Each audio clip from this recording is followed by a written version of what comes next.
Ayan, naka-aris na siya. Nilagyan ko siya ng hiniwa kong round na lemon. At ngayon, ready to serve na siya and ready to eat.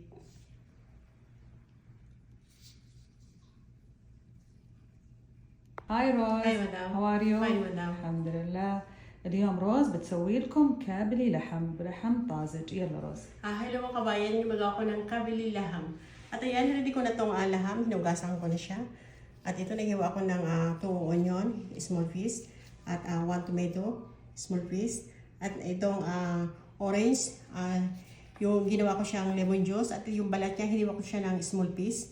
At ito, nag-ready ako ng hot chili. At ito, spicy niya, salt, maharat powder, at itong dalsin at hill. At gagamitan ko rin siya ng tomato paste at itong garlic at ginger mix. At naghiwa rin ako ng 3 potato cubes. At nilid ko na rin itong 3 glass of rice. White rice. شوفوا ما شاء الله لون اللحم وردي يجنن، لأن الذبايح عندهم صغيرة حتى اللحم مع الطبخ يذوب معكم مرة خيال.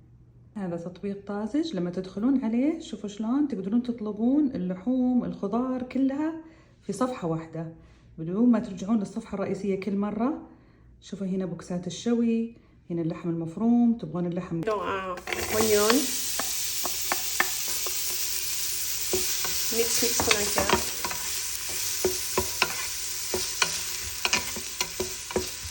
Yan, add ko na itong ginger at garlic.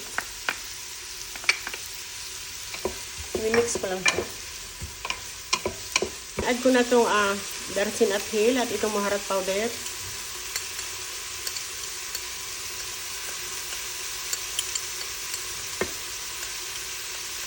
At add ko na itong laham.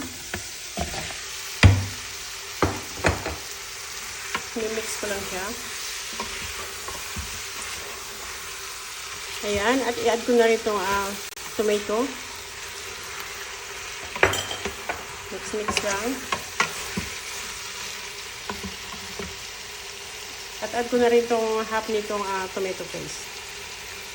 Add ko na rin itong balat nitong orange. At isunod ko na rin itong yung juice. Mix ko lang siya ng konti.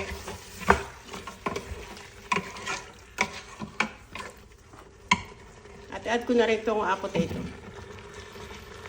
Yan, at add ko na rin siya ng konting water.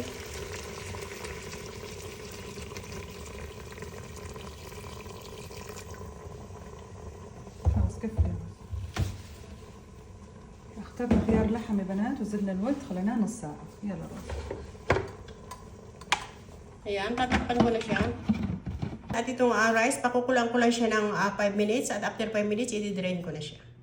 بنات على ما يستوي اللحم الرز نسلقه 5 دقايق بس، أبي نص سلقة عشان بنضيفه فوق اللحم. Ayan, inupin ko na. Ngayon ilalagay ko na itong salt. At add ko na rin itong hot chili. حركي جيب معي. Mix ko lang siya ng konti. Ayan, add ko na rin itong konting curry water at konting saffron.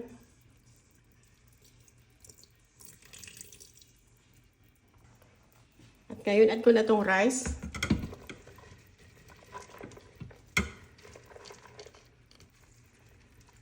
Ayan, hindi na natin kailangang haluin.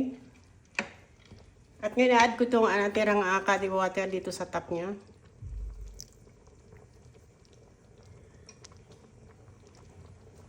الحين نقفل عليه يا بنات 10 دقايق ثانية بدون ما نحرك الرز، بس نضيفه فوقه وأضفنا موية كادي منقوع فيها زعفران ونقفله الحين 10 دقايق. Ayan.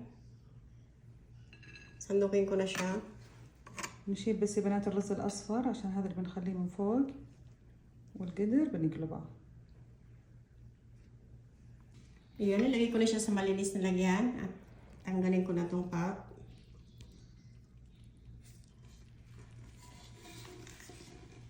Ayan, at ilagay ko ito yung siniparate kong rice. Lagay ko dito sa top.